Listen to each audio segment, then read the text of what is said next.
And now, finally, sales professional Bonnie Rennick has been keeping an eye on this modern farmhouse, and she's found it to be good for the soul. The Southern-inspired cooking with a Mediterranean twist offers a unique menu with seasonally influenced dishes, personable service, and a chic setting. She calls it a recipe for success. It's in West Palm Beach, and it's called the Regional Kitchen and Public House.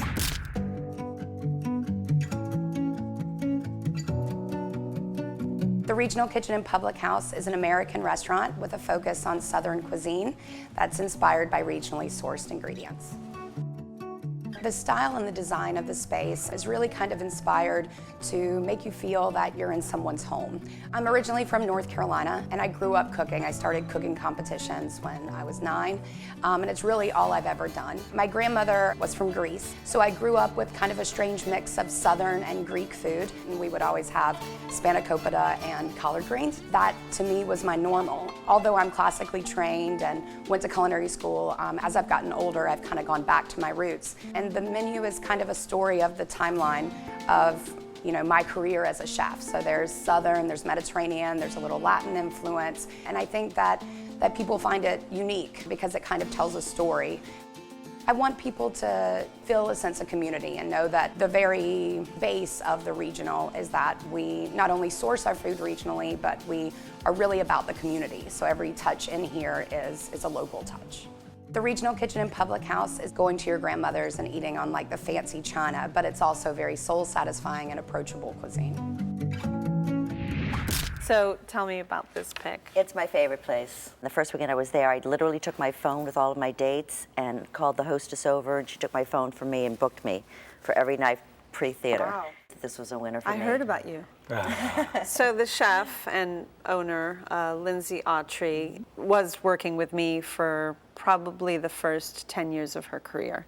And there are pieces in the restaurant that do belong to her family that had a peach farm, and there are little remnants of parts of her life. She's from North Carolina. So what did you have the last time you went in? What I always order. I'm a bit of a creature of habit. There are restaurants where I get my burger, where I get my pasta, and this is where I get my chicken.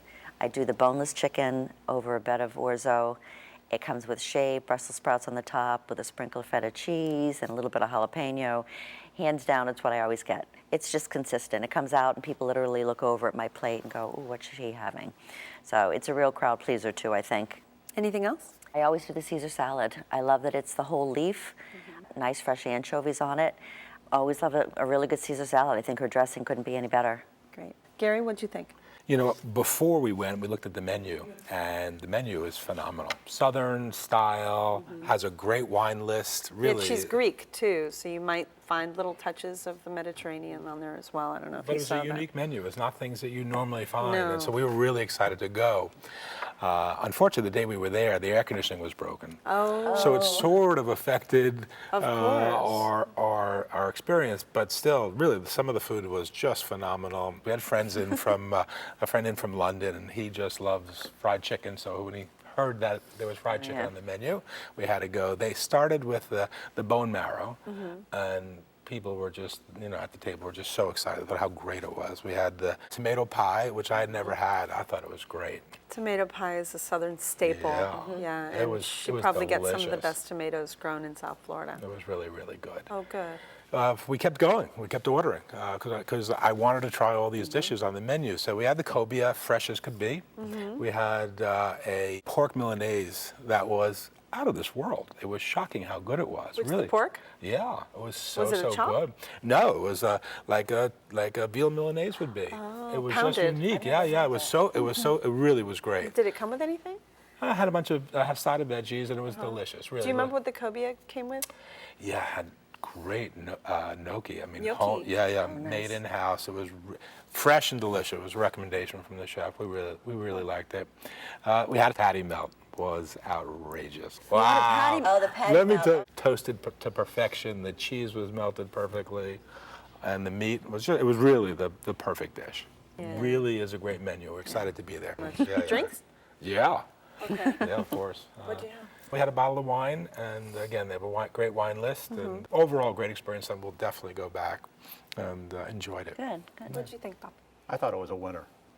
You pull right up to the valet, they take your car, you walk in, they greet you right away, and you had the experience of walking into a winery. The ambiance was beautiful. We were seated in a booth so you could see the kitchen. And again, being the son of a maitre d', I look at these things, and the kitchen looked immaculate. It looked beyond immaculate. We sat down, the server came to our table right away, and it's definitely a place we would go back to. But we had pimento cheese platter. yeah. It was a cheese spread that we put on crackers. We had various crackers and veggies with it. Nice. And it went right on there, and it blended in real well.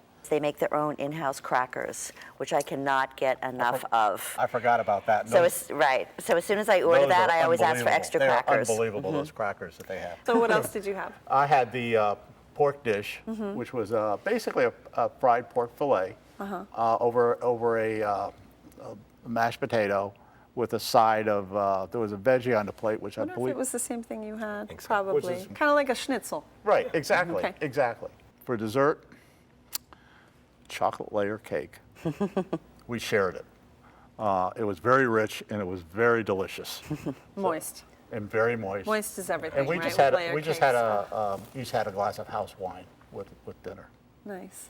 You want to talk a little about the decor?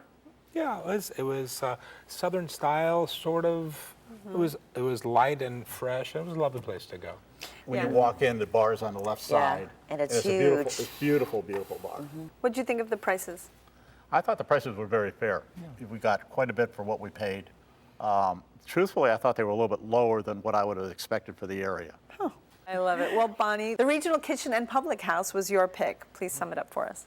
If you love Southern comfort food in a really nice chic setting, it's really worth going. You will not be disappointed. Gary?